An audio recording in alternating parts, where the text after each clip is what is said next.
All right, all right, all right. You can hear me all right, butterfly kisses? What's up with you today? We'll let a few people get in here, you know what I mean? We'll start talking about what's going on around MobTube and we'll get into a few stories because some people have been asking me about stories about like drugs in prison and how, my experiences were and things like that. Timothy, what's up? What's up, man? Shout out to Timothy. So yeah, I'm gonna talk about stuff like that. You know, I'll smile with my horse teeth and everything like that. You know how they say. You know what I mean?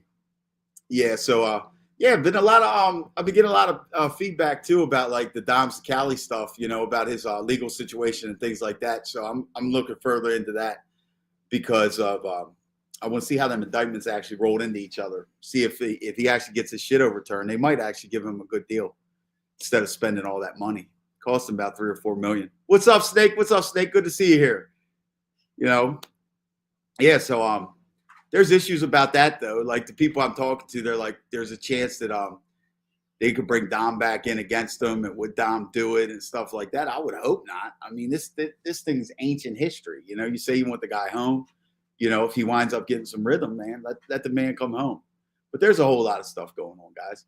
But yeah, I wanted to talk a little bit today about like prison, like how you get drugs in prison and stuff like that. Like, because you hear so many stories and stuff. Like you hear about like the Wes Watsons and all hooping everything and all. That's just some of that's true. Like for the people who smuggle stuff in, but no. Sometimes it's not true. Like there's people you don't do it that way. But also, I'll talk about some of some of my experiences. I'll tell you guys about how I got thrown out of Gilmer and sent to the penitentiary. I got sent to Big Sandy because I was all screwed up one night. It all had to do with gambling and everything rolled into that. What's up? What's up, Tijuana? What's up? Blessings back to Mexico. Tijuana, shout out Mexico. Yeah, so we got a whole lot of shit going on this week. You know what I mean? They had the inauguration yesterday. That was like a party, right? You know what I mean? You got Elon Musk, all them people coming out there. We can only see what happens from here on out. You know what I mean? Trump pardoned all the 1,500 of the January 6th people. I believe he about 6 to 10 of them in there. It was just a commutation. And what the difference is, that's not a full pardon. Basically, what they do is they just say you got 20 years and you already got 3 years in. They'll just commute your sentence to the 3 years time served. That's what he did with Kodak Black. That's what he did with, I believe, Lil Wayne and stuff like that. I believe he commuted their sentences. So there's like 6 commutations in there, but everything else out of the 1,500 was a full parole. So he stood on his word on that. You know what I mean? So that's what's being done so far. Hopefully everything can get going.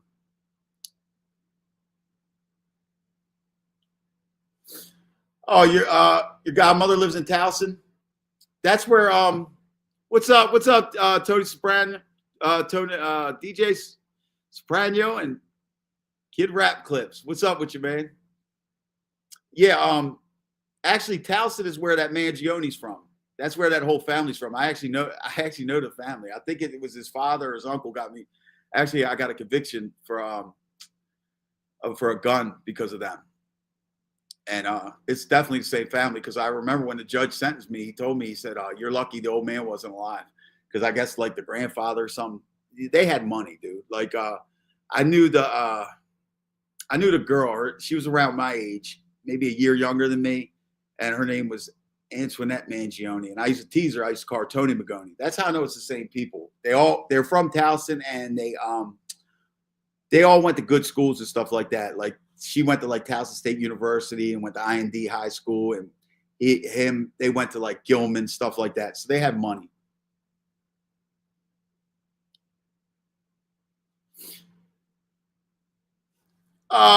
Yeah. How do I feel about that?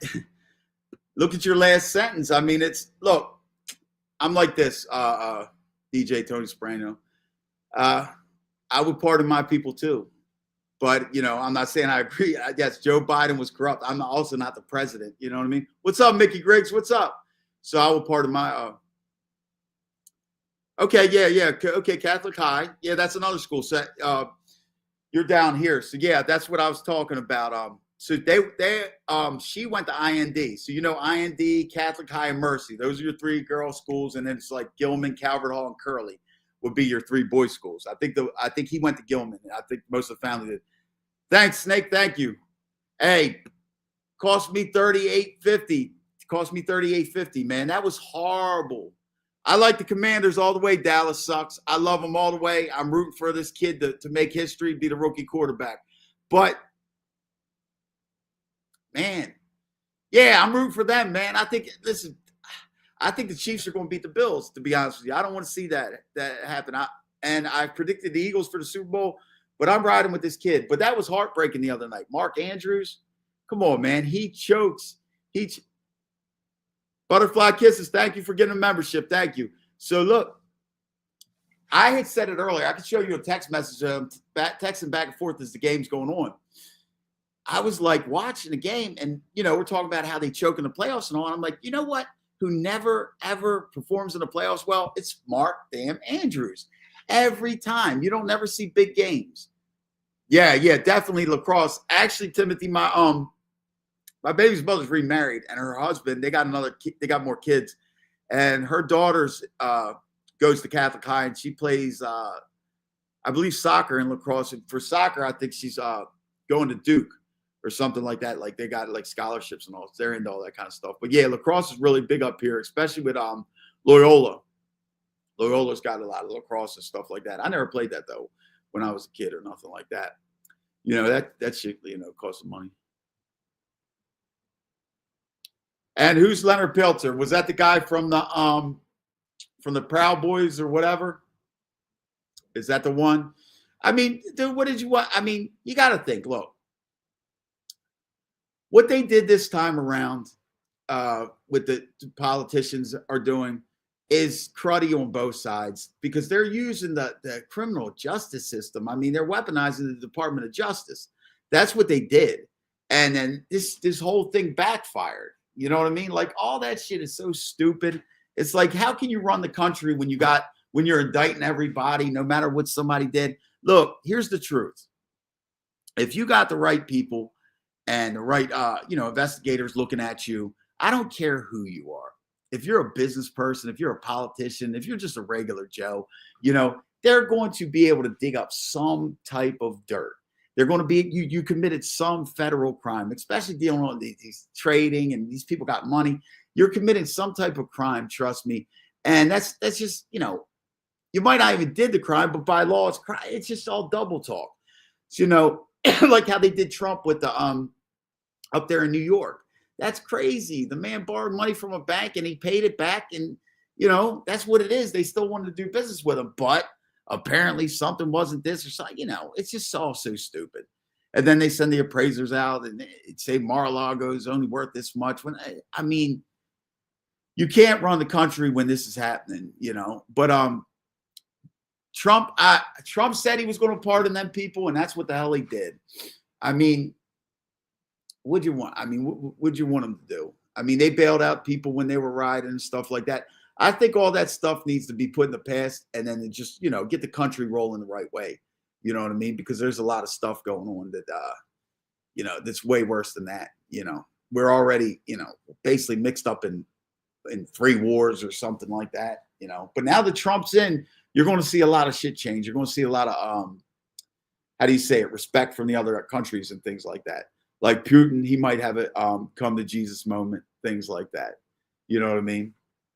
But what do you guys think of it? What do you guys think of him pardoning them? What do you think of Biden pardoning his people? I mean, I remember, look, when I was in prison one time, it was when George Bush the son, okay? George Bush the son, he was leaving office, okay? Barack Obama? Yeah, Barack Obama. Bush was from 2008. So it was Barack Obama won the election. So when he was leaving office, he pardoned a bunch of his friends. So now look, you had this dude in there, sitting in there. You go in these rooms and you watch, it's different TVs. This is the news TV. This is that TV. So they're in the room. It was like a card room, separate from the tier. So the dude's in there and he starts complaining about that. He's like, man, you see this bitch ass shit. Man, he's going to pardon all his. I was like, what do you want him to do? What do you want him to do? Listen, let me tell you something. If I became president today, And I pardon all my friends. I mean, come on. Like, what are you supposed to do? So that's the way I see it. I mean, it's ridiculous when you think about certain things, but that's the way it's going to be. I mean, you're supposed to do that. What are you going to tell your friends? You're not president anymore or anything like that. Who cares? What are you going to tell? What would you rather tell your friends? Yeah, pardon my people, or yeah, my people are still sitting there 30 years down the road because I didn't want nobody to say nothing bad about me. That's like, who cares? They already got a ton of things bad to say about them people. All of them, especially for, Joe Biden, though. Now, did you guys see where it came out now?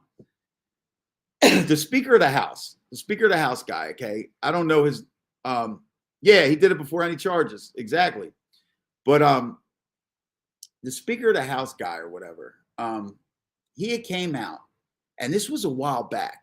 Now, this was over a year ago. There was something going on with Joe Biden had signed some type of bill that cut off some type of fuel or something like that. Anyway, but it like totally cut it off from something. I'm not particular about it. And so he was asking to talk to Joe Biden. So he's the Speaker of the House. That means he's like third in command. Joe Biden wouldn't talk to him alone. So he comes. His story is he shows up at the White House, all of them around, Kamala, all of them people. CIA directors and everything. So finally, Joe Biden he said, like this, and Joe Biden was sincere. Joe Biden said, hey, can him and I have a moment alone? So they have to listen because Joe Biden was the president. So when they leave, he tells Joe Biden, hey, you signed this bill and this is what this is doing. Joe Biden looks him in the face and said, I did not sign that.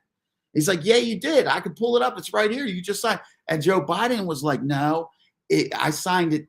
It meant this and this and this. Joe Biden didn't even know what he signed. That's what it came down to. But now, here's the thing. This was over a year ago, and the Speaker of the House has been holding this story. I mean, like, that puts our country at detriment.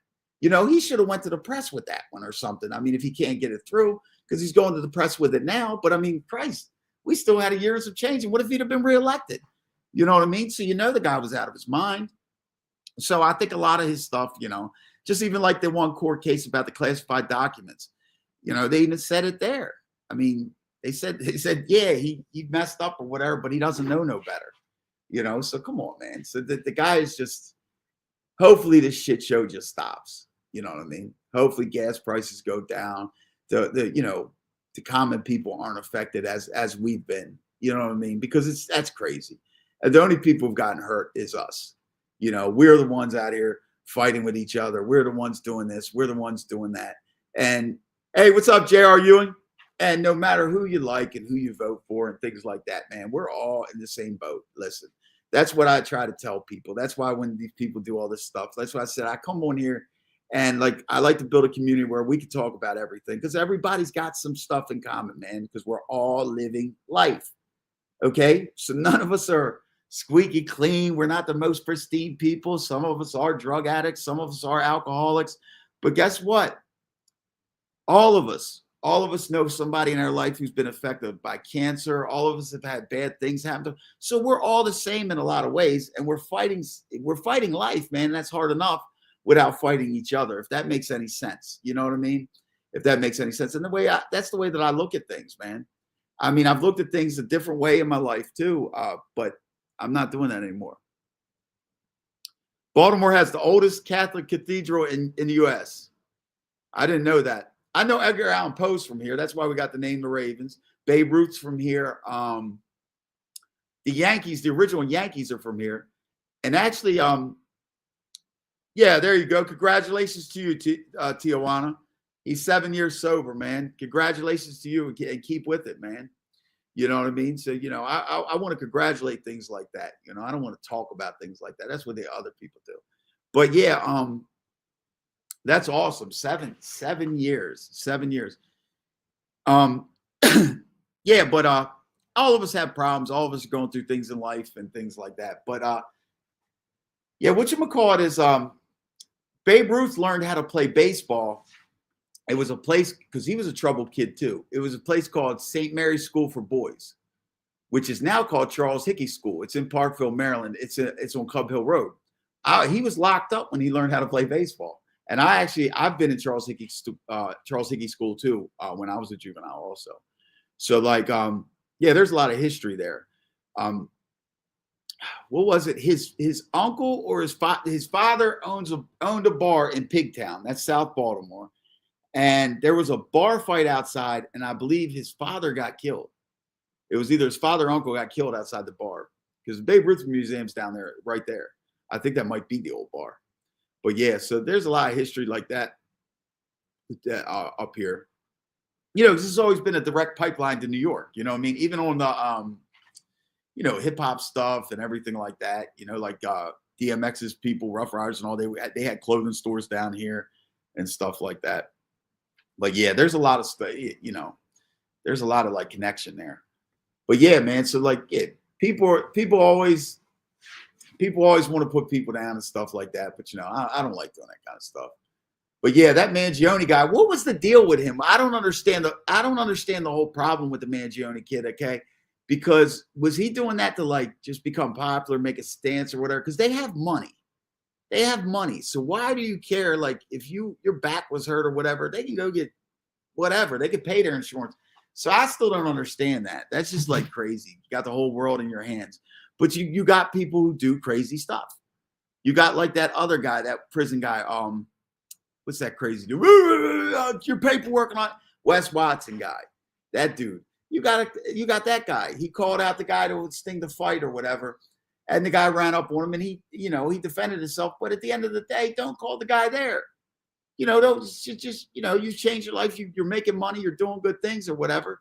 And then you just fall off at the end. You know what I mean? And that happens to a lot of us. And that's what he's going through now. It's going to cost him a ton of money. Now you find out that the person is, they're innocent. They're the, what do they say? They're mentally challenged, slower person, whatever. But yeah, at the end of the day, nobody's saying they pulled up looking for a fight. But at the end of the day, you're going to be the bad one. And that's how that works. All right, yeah, yeah, guys. Some people were talking to me yesterday about the time I got, and I said I was going to tell a story about when I got thrown out of Gilmer. Okay, and I went to Big Sandy. It's a drunken story. And yeah, back after this, I think so. Yeah, and he definitely does steroids. So I'm gonna tell a story, guys. Basically what happened. Okay, now I get to Gilmer. I get to FCI Gilmer. What FCI is, that's a medium security. So now this is my first time in the feds. Now I show up there. So now I've been in state prison before, and it's a little bit different. Okay, it's a lot different. So I get there. Now, to describe it to you, it was like a damn carnival. This place was wide open. Gilmer was just opened in like 2003. I get there in 2005. So it's basically a new prison. So when there's a new prison, everybody wants to go there because you can, you can get the best jobs. You can, you basically can start your control right away. The inmates can control it and get over and stuff. So anyway, that's what was going on there. And it was really laid back. And when I mean laid back, I'm talking about in the yard. Look, as you walk out to the yard, you go through a metal detector, and then there's all the tables, right? You look in the yard, I had a blackjack table right here. There was a poker table right next to it. Another blackjack table over here. You had like Norman DuPont, Jimmy Gallo, and then they got their table right here that, the old Italian guys or whatever, right by the bocce ball thing. Now you might walk up here to the yard.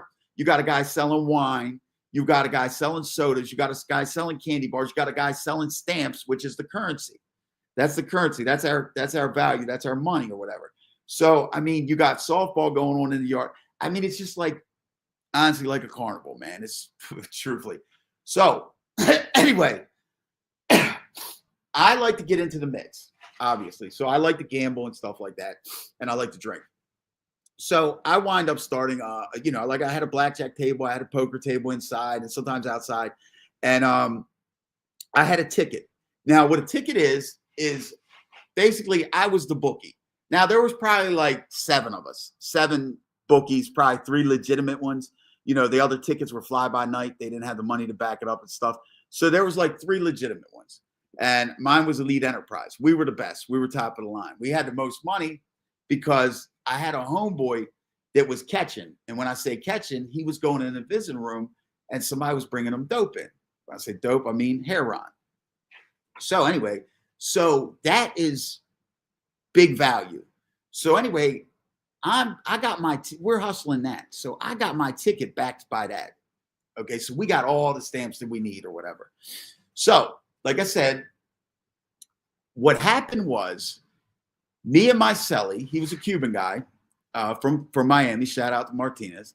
He was a Cuban guy. Now, he used to work in the kitchen and stuff like that, so he could get us all the sugars and all. I mean, I had every connect that there was. Like, so he was my celly. Now, he was hustling the dope. He was giving it to the Pisces to sell, so he kept the heat away from us.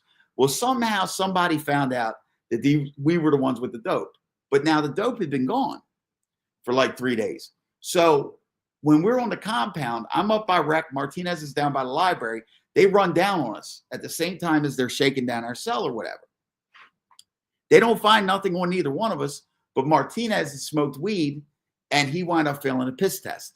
So he winds up going to the SHU for 40 days or whatever. So at that point, they don't find nothing or whatever. So I keep the cell and I keep everything held down. I'm going to hold the cell down until he gets out. So now it came to his time to get out. It's the day he gets out. So what I did is I planned a nice party. So we had 5 gallons of real good wine. I mean, this shit was fire, right? So we got 5 gallons of wine. We had a bunch of caps of weed. When I say caps of weed, a chapstick cap full of weed. You know what I mean? We had a bunch of them. And, we're just going to have a party. So he gets out. So we're getting all, fucked up or whatever. But now here's the thing. The week before with my ticket, I had lost like $7,000. Okay. It was 2009, Sunday of football, NFL. The whole compound had like the same 4-pick. Now this is the most that I had ever brought in. Now I've lost about 5 because I brought in 7. Okay. That morning, everything was dollar stamps. We changed the currency to get the old stamps on the compound. So everything was dollar stamps. That morning, me and my partner had a bread bag, like one of the big kitchen bread bags full of dollar stamps. We brought in somewhere around $7,000 in bets that day. So it looked beautiful. But everybody basically had the same picks. That's how it is in the joint. Everybody likes the favorites and the overs, stuff like that. Be quiet, Taz. So everybody likes the favorites and the overs, whatever. So now this year, it was 2009. Everybody was waiting on one more game for their 4-pick. It was New Orleans and Miami. This is the year New Orleans won the Super Bowl. Well, New Orleans was giving up, I think, 6, and they're in Miami. And at the half, Miami was cleaning their ass up. They were up like 23-3. Needless to say, New Orleans comes back. They wind up covering. So when they wind up covering and everybody's bet hits, I'm looking over the railing and I see, and this is a bad sign when you're the bookie. When you're the bookie and you see all the like Pisces, the ones who don't speak English and stuff, hey, point at the TV, slapping each other 5 and buying each other sodas and stuff from the store, man. And they're spending your money because they just hit your ticket. And when they hit, that means everybody hit. So I go in there, I look at the sheets or whatever. The first sheet, I lost basically my whole $7,000 taken. So I'm like, if all these sheets are like this, then this is really, I'm screwed, right? I didn't have that much money. Or stamps. So, but it didn't work out like that. I wound up probably losing like $5,000 on top of the 7 taken. So anyway, the next day you see people like fighting on the compound because they didn't get paid by the other tickets. You see people checking in because they couldn't pay people. This is how chaotic it was because everybody hit on all these different tickets. So it was like a week later when my celly's getting out of SHU. So now I put the party together for him. Now remember, this was on a Monday he gets out. So I still have my ticket out. And that night I had mixed my ticket with basketball.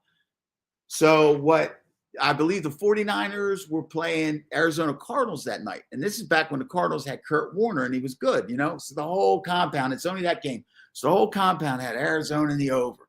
Or, what I'm saying? So I'm like, Jesus Christ. And then basketball mixed with it. So I'm paying attention to that because I've been getting trimmed. You know what I mean? My pocket's been getting trimmed. So anyway, we start the party or whatever. I have a big handicap cell. We're in there, and I tell you, this wine was so good. 1 coffee cup of it would put your dick in the dirt. Trust me. So look, I'm sitting there now.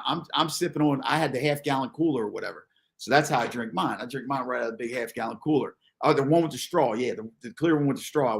That's the one I'm drinking. So I'm just like that, And we're just in there. There's plenty of wine. Now in my cell, the type of person I am, I don't know if you guys can see that. I pretty much don't pick groups of people. I get along with everybody. I don't care if you're black, white, Chinese, Puerto Rican. It doesn't matter. You're a cripple, black. I don't care about none of that shit. So that's the type of people I hang out with. So we're all in my cell, the big handicap cell. We're getting fucked up, right? Next thing you know, there's this kid on the tier, right? Now, he's this light-skinned kid. He was like mixed or something. And he was like kind of a weirdo, a loner or something. But he worked at maintenance. And everybody would say that he was a jailhouse snitch. So he kept walking around the tier. People would just walk. Now, he keeps walking by the cell that we're having a party in, which is my cell. So somebody said something about it. So I'm all drunk. I said, yeah. I said, let that motherfucker look in there one more time. Watch what happens. So sure enough, makes his way around. He looks in. Boom. I grabbed his ass. Boom. Throw him on the wall. Bitch, what are you doing? You know what I mean? So now he's scared to death. So I'm like, I'm giving him the third degree. You think you think you're going to tell him whatever? He's like, no, I swear. I said, you know what? So I told him, shout out to Detroit, my man D from Southwest Detroit. D, younger dude. I told D, I said, fill him up a coffee cup of this wine. What's up, Sandria? So he fills the kid up a coffee cup of the wine. I said, guzzle that. This kid guzzled it, right? I said, all right, stay here. So he had to sit in there for like 20 minutes or whatever while we're talking and stuff before I would let him leave, right? So he comes stumbling out. Like I told you, he had a nice buzz. So that's how the night is going. We're talking about when I got thrown out of Gilmer, went to Big Sandy. So that's how the night is going. I'm fucked up. Everybody's fucked up. We're having a huge party.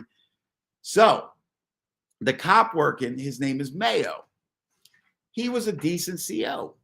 He basically knows what's going on. But now I was a little bit too messed up. So I'm out on the tier, going up, pop, pop, pop, punching people in the arms, shadow box and everything, So he comes up to me and he says, Foss, look, and this was totally my fault, man. They gave me a break. He says, Foss, look, he's like, there's only like an hour left or whatever, half an hour. Could you just go ahead and lock in for the rest of the night and, just call it a night? I'm shit-faced drunk. I said, yeah. I last about 5 minutes, man, because I'm worried about the score and stuff like that. And it's on the TV. I don't want to sit here and play with my radio and all that shit. So I just come wobbling out, you know what I mean? Go down there, running my big mouth, being too loud or whatever. Next thing you know, he calls the code. So now, anytime in prison they call the code on you, there's a rule that you're supposed to follow. You are never supposed to cuff up on the tier. Reason being is you make yourself vulnerable, so if they come over to lock you up for something and you cuff up, one of your enemies, you might not even know it's an enemy, pop up with a knife, pop, pop, pop, and hit you while you're handcuffed. So you understand you're not supposed to cuff up on the tier. So here's what happens. I tell them I'm not cuffing up. They're like, okay, fine. So they walk me up. What's up? Get this guy out of here.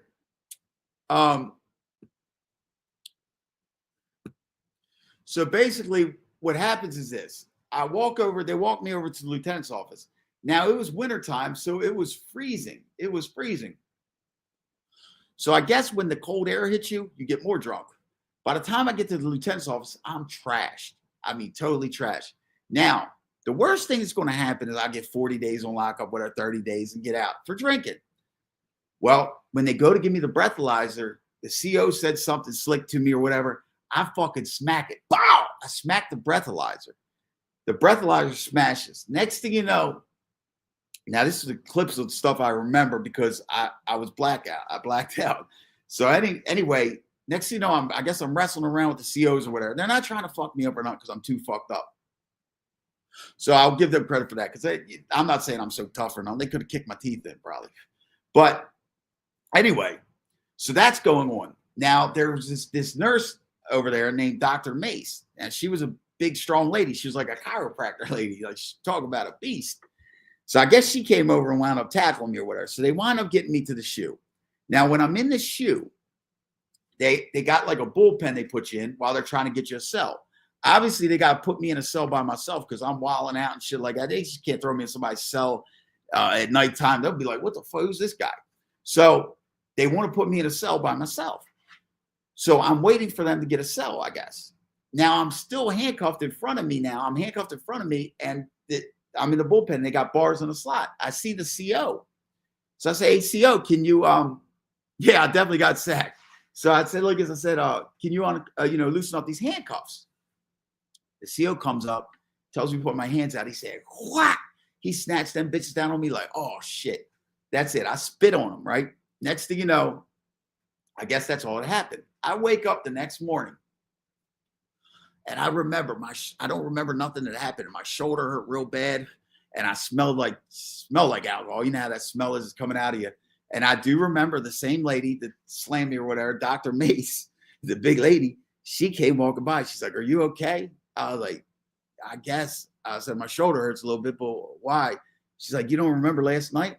I said, no. She's like, I didn't think you would.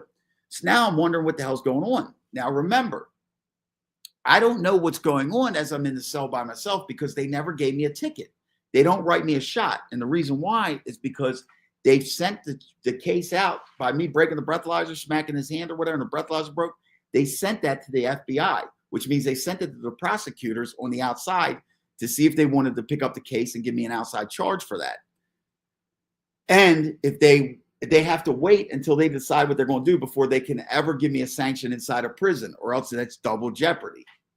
And that's crazy, but it actually is. So I don't know what really happened. Now I'm talking to people through the vents and stuff like that, and people heard about things on the compound, and everybody's giving me these different stories. So I do know at this point I got into it with the COs or something.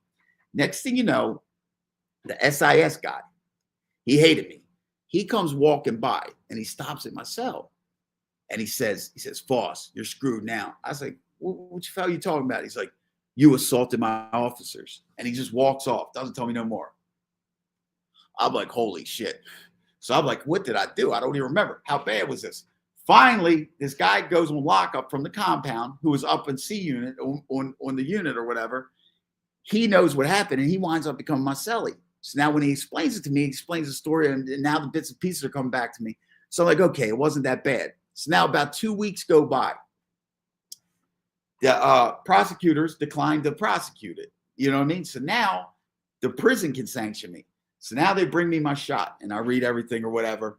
They charged me malicious destruction of property and they charged me when I went to the DHO and was found guilty of everything, they charged me $399 for the breathalyzer. Now, the breathalyzer was one of the nice ones. It was like the digital one. He showed me it over the screen because it was over a screen. I seen the DHO, and he showed me the price of it, and he charged me the exact price. Fair is fair. I can't complain about that. Now, when I get back to my cell, now I'm also going to be. I already know they put my points up, so I'm going to get sent to the pen. You know what I'm saying? So I got to sit back on lockup until all that's done now. So as I'm sitting back there in my cell, I'm sitting there with me and my cellie are talking. The counselor from my unit comes by. He taps on my door. He's like, Foss. I was like, yeah, what's up? He's like, you seen DHO today, which is the hearing officer. I was like, yeah. He's like, yeah, didn't he charge you $400 or something for that breathalyzer? I was like, yeah. He's like, yeah, don't worry about that, man. I was like, oh, okay, cool. He's like, yeah, now it's $800. And he walked off. I was like, fuck's he talking about? Sure enough, they changed it to $800. And here's how they did me. Now, when I went to DHO, they took all my commissary rights. Like I went for 18 months. I can't go to the store. I can't use the phone. I can't have visits. I can't do this. I can't do whatever. So, but even with them restrictions, I could still buy soap, stamps, necessities. I just can't buy like certain foods and stuff like that. I can still get cosmetics and things. But with this $800 fine now, no, they locked my account. I can't even transfer money to the phone to use it because they just locked my account. Until I sign and I pay that $800, I cannot do nothing. I can't even buy a damn stamp or a bar of soap. That's how they did me. So I'm sitting back there. I'm like, Jesus Christ, man, this is going to be crazy. But I was going to a penitentiary, so it really didn't matter. I could just send money to other people's accounts and use their phone stuff. They don't sweat that in the pen. You know what I mean? They're just worried about violence. They don't care about all the other stuff. So that wasn't that bad of an issue. But I had to leave the pen eventually and go to an FCI. So that's, I got to pay the $800. They screwed me on that. But yeah, so that's how I wound up getting sent to Big Sandy. So they threw me out of Gilmer. And basically what happens, they wanted me out of that jail so bad. My friend D, who I was telling you about, who was at the party that night, this is like a month later, he winds up getting caught drinking on the compound. And No, I don't know Mitch Smiley. So he winds up getting caught drinking on the compound, and he comes back to the shoe, and he winds up becoming my cellie. So what's the first thing me and D do? We go ahead and we got the orderly to bring us all the fruit, all that kind of stuff, the Jolly Ranchers, everything like that. We're gonna make wine and shit. You know what I mean? So we're back in the shoe making wine, getting fucked up and everything. Now they came and they shook us down and they found it. But the shoe lieutenant said like this, said, do not write them up. Do not write me up. And they were like, why not write them up? They said, because we're getting them the hell out of here. If you write them up, the whole process starts over. You know what I mean? So it took about a couple months before I wound up. That was my first time ever going on Con Air. And the messed up part about it was when I went on Con Air, because they fly you to Oklahoma City first. Okay. Now, when you go to, Big Sandy and Bloody Beaumont. Yeah. When you go to Con Air, it's a regular airplane and it's got duct tape on the wing. You know what I mean? It's a fact. But somebody told me all the commercial airplanes do. But anyway, I was one of 5 people. There's probably a few hundred of us, but it's like how you would imagine in movies. They got marshals standing out there with shotguns, assault rifles, whatever, and everybody's lined up. But I was one of 5 people that we were black boxed. And what that means is, like, a lot of state inmates know this, because in the state they black box you when they shackle you. They put that black box where you have no movement or nothing. But that's fine to do to somebody in the state because you're only going on a 45-minute, maybe a 2-hour drive or something. But I'm going on Con Air. So me and these 5 other guys are like that on Con Air, and you're going to fly for hours and hours. Like, we flew all the way to Chicago and everything. This thing was so, you couldn't move your wrist at all, and you had to eat like that. If you had to take a piss, you got to go take a piss like that. God forbid you got to do the other one or whatever. And us 5, we had to sit in a certain area, and they had marshals sitting right there watching us the whole time. If we made any crazy moves or whatever, because they had us under, like, we were violent or something. Now, theirs might have been because they were, like, really violent. Mine was because of that stupid incident, because it was an assault on an officer, no matter what, even though it was petty, smacking someone's hand or whatever. So I had to go through that on Con Air. Man, my wrists were swollen all the way up by the time I wound up in Oklahoma City. Now, when you get to Oklahoma City, you don't touch the ground. Con Air pulls right up, and then they shoot the thing out, and you just walk through. You walk right in, and it's a huge hallway with, like, benches on each side. And you got hundreds of inmates sitting on the benches waiting to be placed in bullpens and put on a tier or whatever. Now, that's a process in itself that I got lucky and didn't have to go through because of the status that I was on because of the assault. They walk me and them 5 guys, they walk us straight through everybody, and they put us in a cell and right on lockup. We don't even get to go on a tier or none of that. So when the lieutenant comes walking by, I'm on lockup.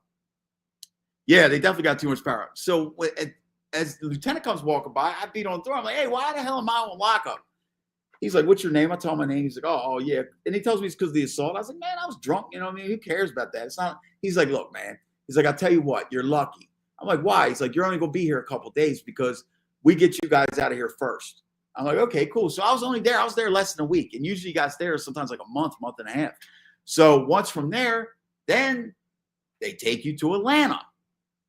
You know what I'm saying? Now, remember, my destination is Kentucky. I went from West Virginia to Chicago to Oklahoma City. Now I'm in Atlanta. So now you got to sit in Atlanta. Now, when you get to Atlanta, let me tell you something. I've seen them COs. Now, you want to talk about some big, tough COs. Now, it's still called Atlanta Penitentiary, but it hasn't been a penitentiary for a long time. What it is it's a holdover for what, like, people being transferred, and it's also an FCI on the compound. So they do use the one side for people being transferred, people going to Schmoop, wherever you're going. So you'll go to Atlanta. That's a holdover. So basically, when you get there, now, you want to talk about some COs that'll whip your ass? There's COs, there's these country COs, but they're black country COs.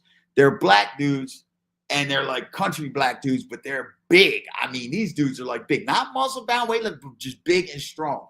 So we're sitting there. Now we're being processed, and they don't care. Fuck your feelings. They don't care about laws, rules, lawsuits, none of that shit. They sat here. I seen this one guy. He was an older DC guy. One of them guys who like thinks he knows every law and stuff like that. Just an annoying person, you know what I mean? But he's older, who cares? So as they're booking us in, he gets into it with them, with the COs. So the one CO is huge. She just said, "What? Oh, I don't know. I got to check that out." So I'll check into it. That's probably YouTube. So look, so he's huge, right? So the guy got slick and said something outside, and that called him a bitch or something. This CO took his hand, whack, smacked the shit out of this dude. I mean, his whole face, this dude's hands like that, whole face, boom. He falls down, he slides down the wall. This old dude is kind of funny. It's a shame though. He said, like, as he looked up, he said, "They ain't nothing but thugs with badges." And I mean, listen, these COs would, man, it sucked. Now, also it sucked because I think could you order commissary? There was something. Could you order commissary there at the point or whatever? But I couldn't use the phone because my account was frozen or whatever. So they took my phone. So the only good thing about there, you come out like an hour a day or something because you're locked in. It's not. I think Oklahoma, you're out all day like normal rec and stuff. It still sucks, but it's better than Atlanta or whatever. So then I did a couple weeks in Atlanta. So now you hear all the stories and everything like that as you're going through transfer about what penitentiaries, what's this one, this, that, all the folklore, all the bloody Beaumonts, bloody Sandys, all that kind of stuff. You hear all that stuff. So anyway, so when they wind up taking us to Big Sandy, so we drive there. We drive from Atlanta to Kentucky, to Inez, Kentucky. Big Sandy's in Inez, Kentucky. Now, when you pull up, it's just a different feel, man. It's just a different feel because now, when you pull up to the FCIs and shit like that, you'll see the fences and things, you know what I mean? Whatever, and the barbed wire, stuff like that you'll see on a parking lot. When you pull up to that pen, you see the wall, you see them towers, you see all that. And that's for real. The dude got shot on the yard at Big Sandy. The dude Ace, right before I got there. Dude Ace got shot. That's when Chad Marks and them were there. I think Chad was in the shoe when that happened. But anyway, that's right before I got there. But we'll get into that in a minute, what they're trained to do. So anyway, so as you pull up, now you got like probably 46 of us, I would say, was on that bus to come there. I would say about 20 of us went on the compound, maybe 23 or something like that. The rest went directly into protective custody. And now a lot of people say, well, were they so scared? Some people were scared, but you also got to remember this. Big Sandy's an active gang yard. So especially at that time, like say you were a Paisa and somehow mistakenly the BOP, that's why that Whitey Bulger shit was a setup. We can get into that one day. The BOP, before they're going to put you on the compound, they're going to, them SIS people are going to find out that they're a Paisa and be like, look, the Serranos are here. You know what I mean? Because their beef was going on at the time. Bobby and the Serranos and the Black Hand had the yard. Yeah, it is now. It is now. Yes, you're right. I'm talking about back when they had like dope and weed. Now it's K2 and Suboxone. Yeah, but yeah, they didn't have that back then. So basically, say you're a Paisa or something like that, they're going to go directly to protective custody and they're going to send them to another penitentiary because they can't walk the yard. Same thing as like I think the dirty white boys at that time couldn't walk Big Sandy. So, I'm not saying that was these people. I don't know who these people were, but I just know everybody didn't go to the yard. Now, one thing they know when you get to the yard is they know who's coming. They've already checked out your homeboys through your homies and all this kind of stuff, who you are, whatever. So a lot of times, like on a Whitey Bulger situation, all that's why I said that was set up. Everybody knows he's coming. So every time now when I got there, the jail was locked down because the Muslims and the Crips got into it in front of the chow hall. Now, when I say get into it, like in an FCI, I say get into it, I could be talking about, pop, pop, pop, bang, bang, fight. When I say get into it in the pen, it's chang, chang, chang. It's that knife, So they get into it in front of the chow hall. So it was a real bad knife war or whatever. So we were locked down. Now I wound up in a cell, and I'm sitting there. It's got a good TV shot and all that. And I had all my property and stuff like that. Came right with me. I could say that. That was good for that. So I got my radio, stuff like that. They had like the Sirius radio. So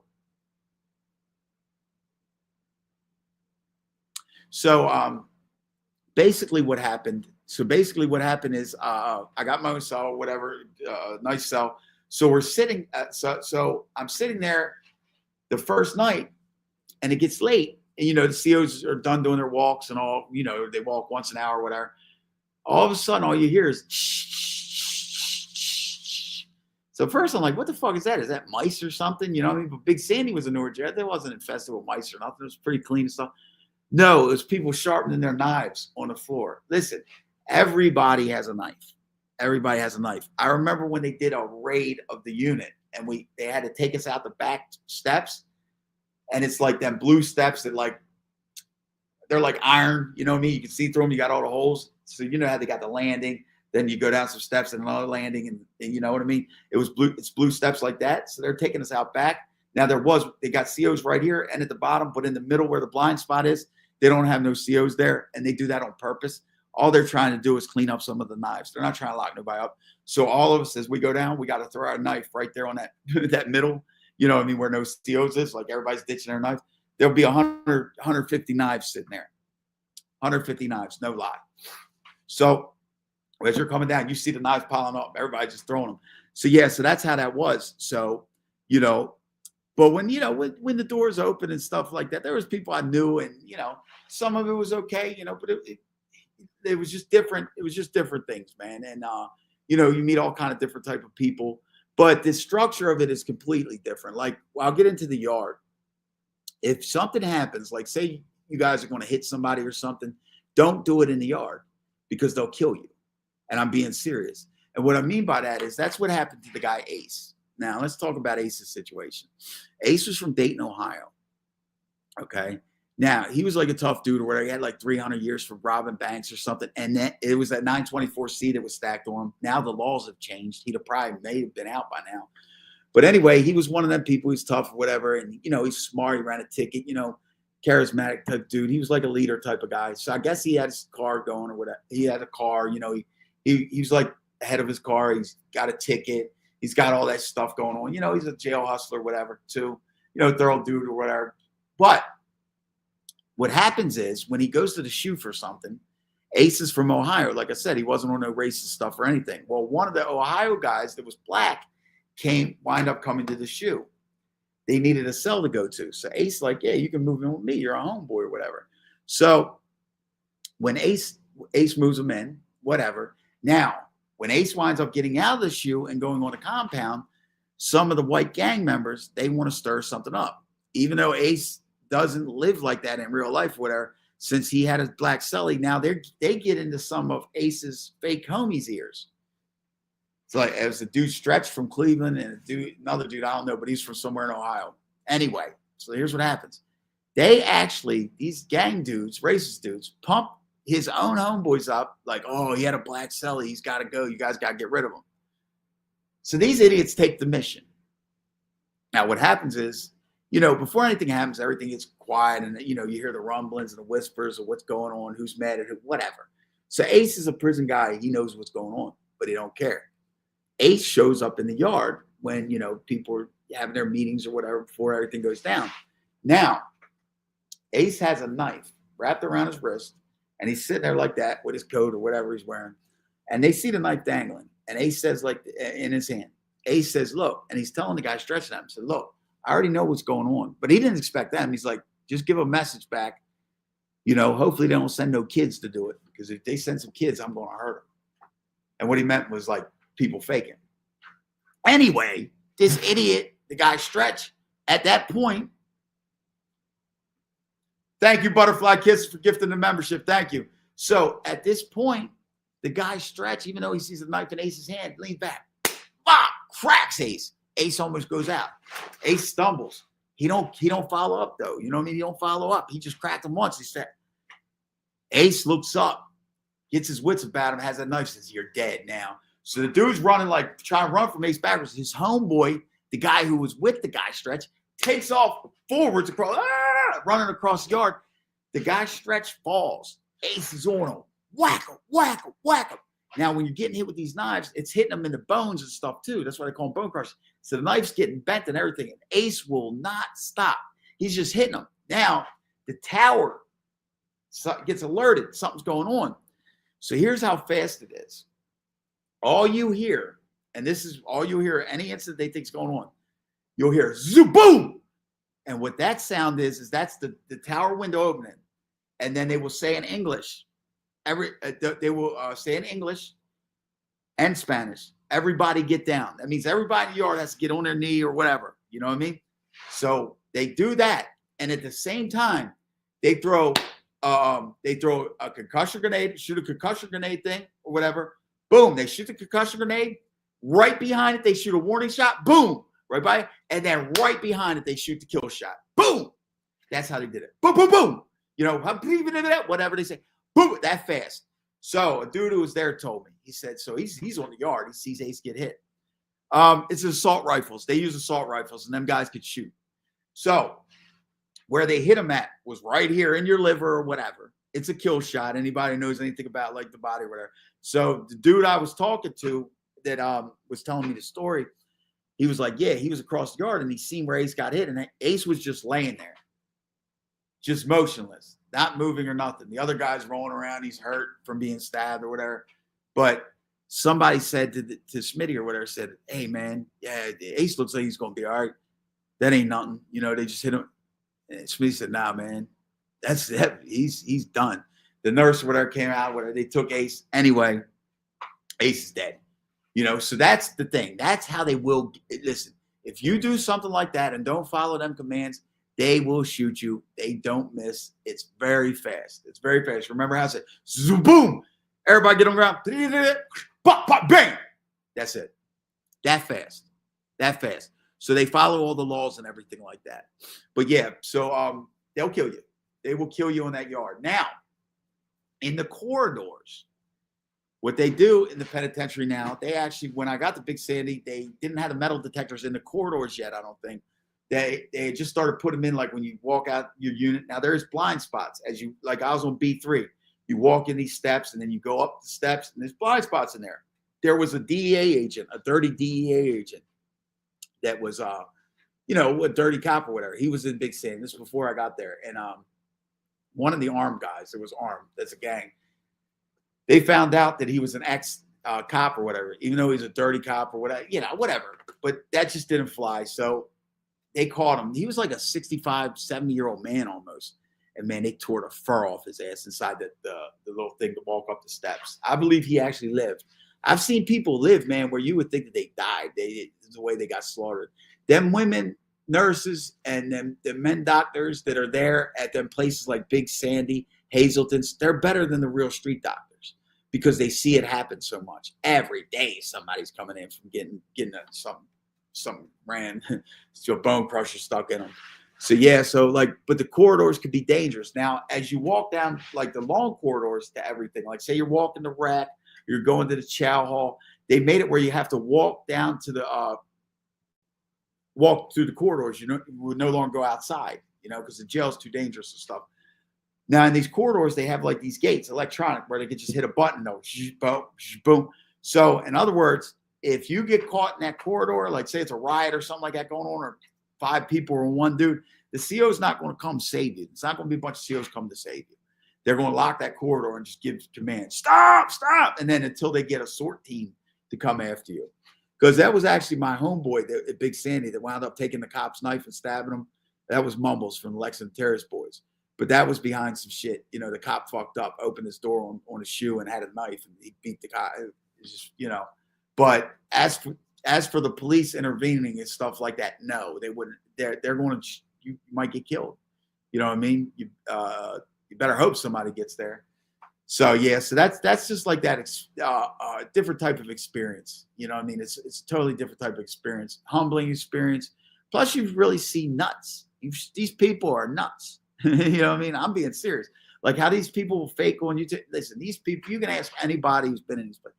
These people are really nuts. You know what I mean? They don't care. They don't care about life. Nothing. They don't. Like Donnie LaFont in Blue, their situation, the guy Blue from SAC, they wound up killing the kid in Atlanta. I did a story on that. They stomped his head in, man, because he had a black celly. And he was in an FCI in the shoe. And just because he wouldn't do that, No, the truth. No, I'll tell you this though. Never in a toilet. Never in a toilet. But is your comment out there? Sometimes now the truth. We always had laundry. In the feds, they got laundry and people washing machines and stuff like that. So you get contracts with the laundry so they do your laundry and stuff like that. I always had a contract for that. But now, listen, you're talking about a bird bath. Never use toilet water. We got sinks in our cell and stuff like that. Sometimes if something happens and you're just locked in, like say the jail's locked down, the pen, say you're in the pen and it gets locked down, you get a shower on Mondays, Wednesdays, and Fridays. That's it. You know what I mean? So if you work out in the cell and stuff like that, you got to take a bird bath. You know what I mean? So that's what people do. That's what a bird bath is. It's not out of the toilet. But I have seen people in jail and stuff like that cook out of the toilet, things like that. There's a lot of strange stuff, though. I'm not going to lie. Like, people do strange stuff. Like I said, like even like smuggling in drugs. People do boof drugs in their ass. You know what I mean? Every time I smuggled in drugs, I swallowed them, came back to the unit and threw up. You know what I mean? That's just, people do things different ways. But no, I've never done that.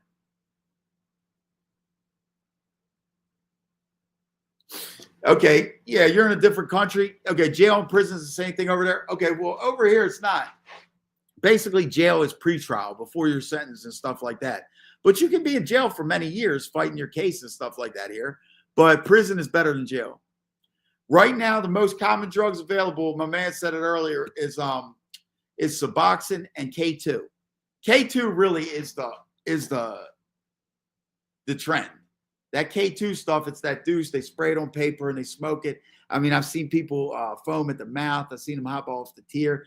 But back when I did my first bid, it was actual real heroin and weed.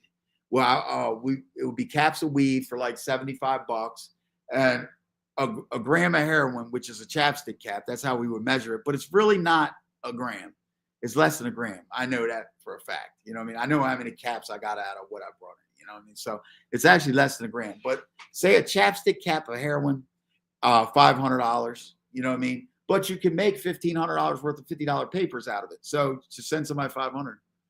What did you say? If your cellmate does what?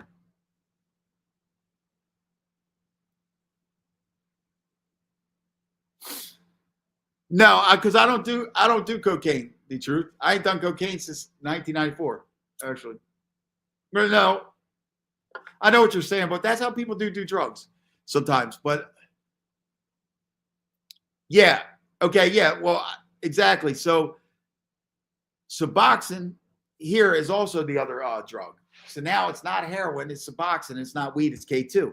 The reason why the K2 took off so much in the federal system is because there's no piss test for it. There's still not. There's still no piss test for it. The only time they can lock them up is when they're having an episode. Listen, these people will get so fucked up on that, they will jump off the tier. When I'm telling you, I'm being serious. They will run naked through the yard. It's just crazy. Okay, yeah, up there in Canada, yeah, you guys got totally different laws up there. It's actually more lenient up there. But yeah, so it's K2 right now, and it's Suboxone. But they were actually giving Suboxone. Look, Suboxone strips were going for $600 a piece during COVID when I was in there. $600 a piece. But here's the trick. There was a guy, they started giving Suboxone strips to the inmates that were on some program on the street or whatever. Oh my God, pay $20. Listen, them dirty syringes, that's another hustle that you used to be able to do. I knew people who would do this back in the day when they had the stamps. What they would do was you get one of the big stamps, even though it's, just a big decorative stamps, you put it on the mail. And what you do is you take a hypodermic needles and you break them off and you put like 4 of them under there, under the stamp. When it gets in there, you could sell them for $25, $50 a piece. And people take the little thing from the milk. People in prison, they take the thing from the milk. I don't know how it's totally done. It's called a bippy or something. And they actually make a needle. Yeah. So, but when I was in state prison, I seen them guys share the same needle the whole tier. I seen them do that. That's fucking nuts. But yeah. Yeah. So yeah, well, that's what they're doing up here. So here was the play. Some dude got rich. So they would come, they had us locked down for COVID. So they would hold, they had 6 mans and everything, like really, this last bid was COVID the whole time. So I was in fucking different. I didn't really got a chance to get settled in for the whole 3.5 years. It was just all kind of crazy shit. Different cells, different this, different that. So this one guy got Suboxone brought to him by the nurses or whatever. He was on it. What he did was, we make taffy in there. So he made a piece of orange taffy that looks just like the Suboxone. So now when they came to him, he would take the orange taffy and put that under his tongue and let the Suboxone fall on the floor. Now he had a strip that he could sell for $600. You know what I mean? And he would do half of it. But you understand what I'm saying? It was big.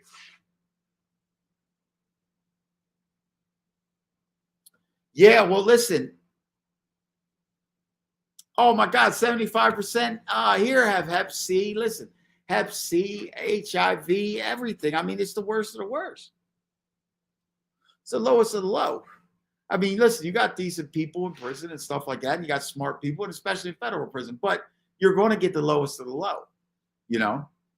So, yeah, I would say possibly more than 75%. I think 80% of anybody who's ever shot dope has hepatitis C. I think I've seen a statistic on that. And out there in like Kensington and places like that, forget about it. Baltimore City, forget about it. You know what I mean? Them guys who do that shit down there in them areas, yeah, that's runs rampant, you know? It definitely does. But yeah, so that's how it always is, man. But things change. And like I said, like during that COVID shit, $600 a strip, man. $600 a strip. You had people that were junkies had more money than they ever had in their life, because people in Fed joint got money. People can send them money. People can do that. There's a lot of ways. Listen, bro, I used to have people just send me money orders street to street, and they didn't have to worry about it. Thousands upon thousands of dollars. A lot of the mob guys, they would buy my stamps because I would sell them cheap. You know what I mean? Because I was, you know, they didn't mean shit. So I would sell them cheap.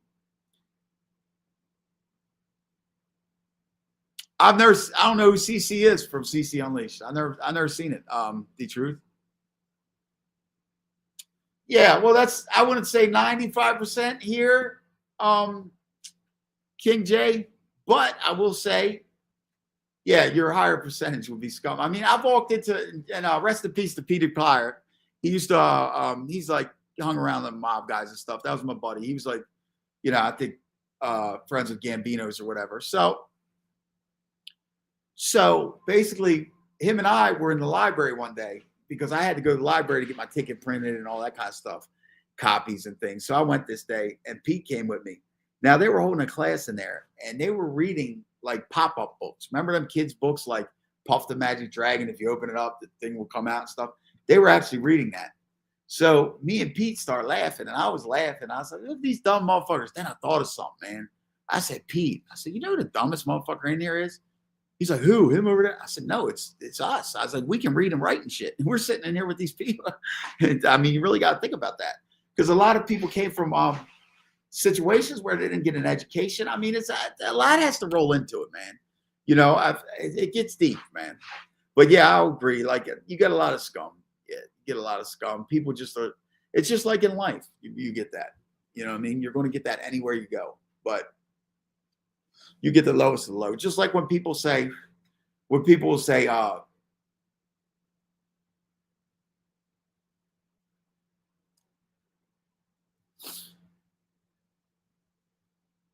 yeah, sub to that channel JGB's telling you about. I'll put that out there so he sees.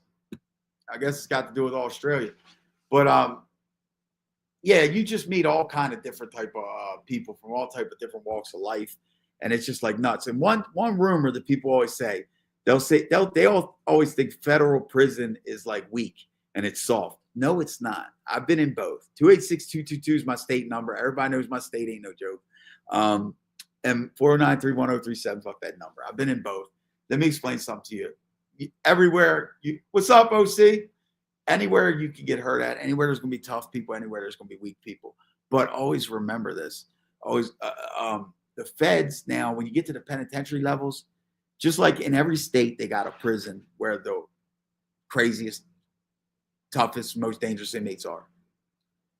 Remember, in the United States Penitentiary, that's where the craziest, toughest, and most influential in the world are, not just in your state. You know what I mean? So that's where all that goes. Now, in state prison, you'll have more dust-ups. I will give you that. Dumb shit. This one gets hit with a log. This one gets banged in the mouth. This one gets choked out. Sorry for what, King J? What happened?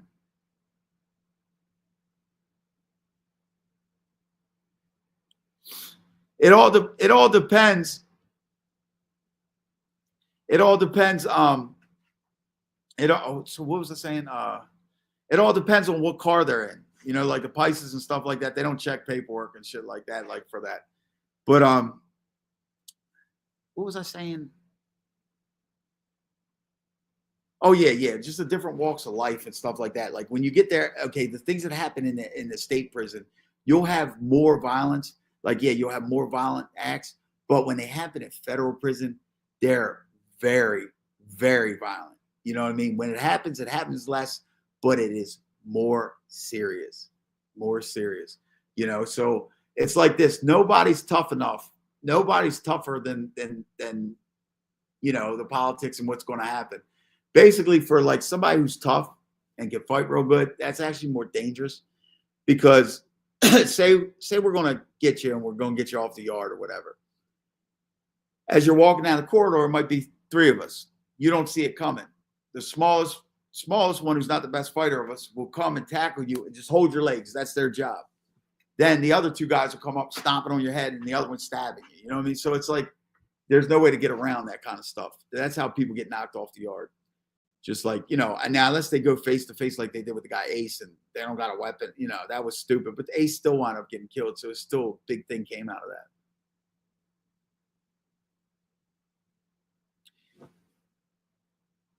Yeah, well, the prison in the U.S. they give drug addicts all that stuff. They give them all that stuff, even in county jail. When I just got locked up a little over a year ago, when they stole my money and I got it back, and I got locked up, I had to sit in jail for like 4 months, and because they wouldn't give me a bail, and I seen that same shit that you're talking about. Like they would have them come and sit on their hands, and they would put the stuff in their mouth. Methadone and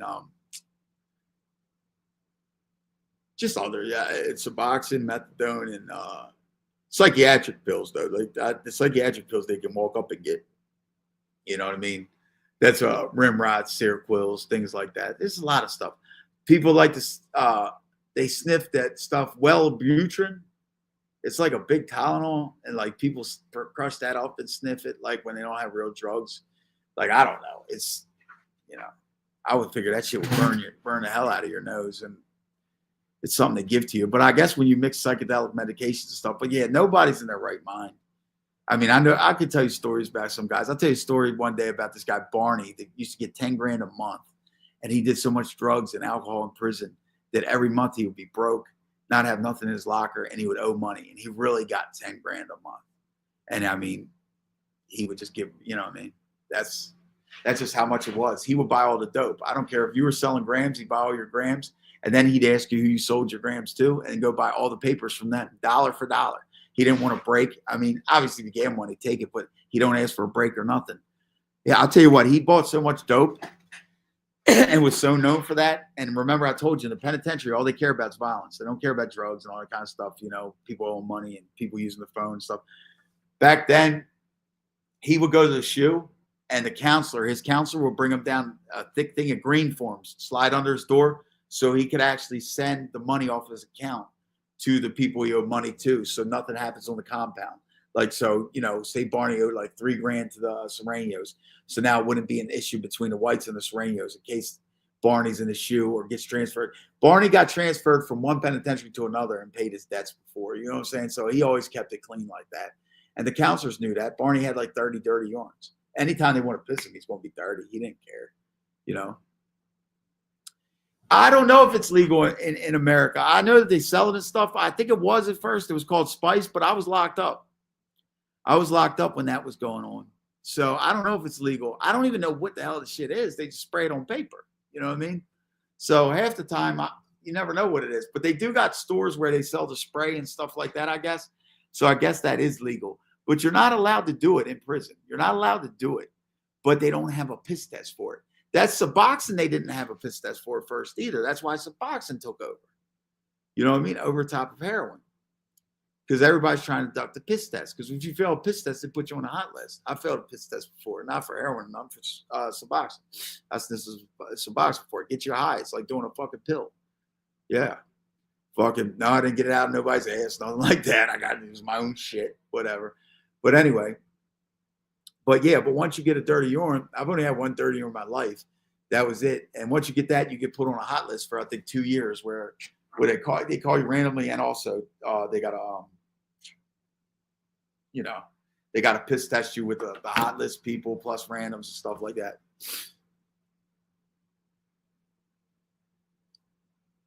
Yeah, I listen. Yeah, you see that?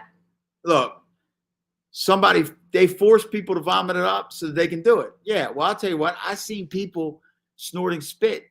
The one guy, when I told you they would get the Suboxone, the one guys would hold it under their tongue because they didn't know how to hustle.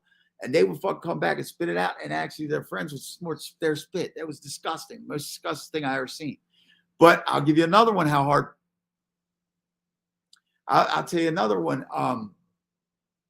That goes. There was that they went hard. There was that guy. He was like an Emmy. I think it might have been the guy Black Bob. I'm not sure, but one of their people was supposed to be getting some dope in the joint. And he went back and he swallowed the balloons, and I guess he shits them out instead of throwing them up. See, throwing it up is easier. You come right back, throw up. But some people don't like to throw up. So I guess he would wait to shit it out. So he was taking too long to shit it out. And yeah, I've seen people put it in their eye too. Yeah, but so he was taking too long to shit it out. And the shot caller didn't like that and thought he was lying and had already shit it out and was trying to beat him or something. They killed him and cut his stomach open and took it out of his stomach. That's a fact. That happened over here. Yeah, there's been a lot of bad stuff happen over here, King J.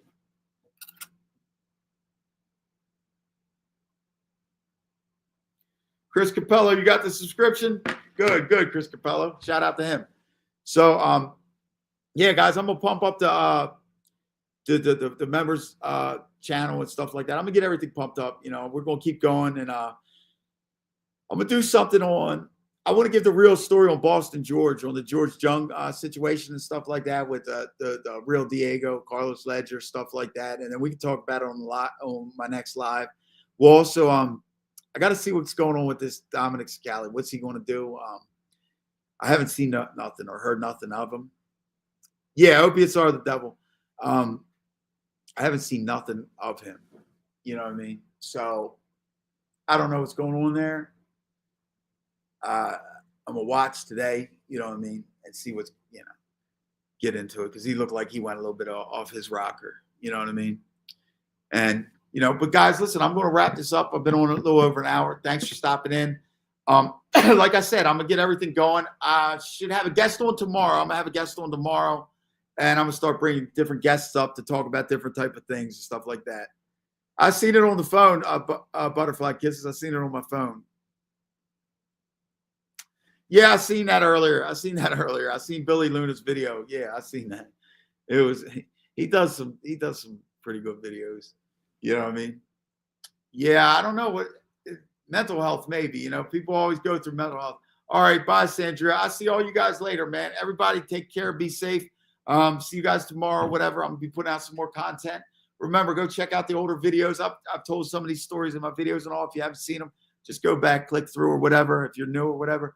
All right, guys, just remember, until next time, always stand on business. Shout out the truth, man. Tell them to smile like I do. The ones talking about my teeth. These teeth cost $12,000. These are crowns. They don't come out.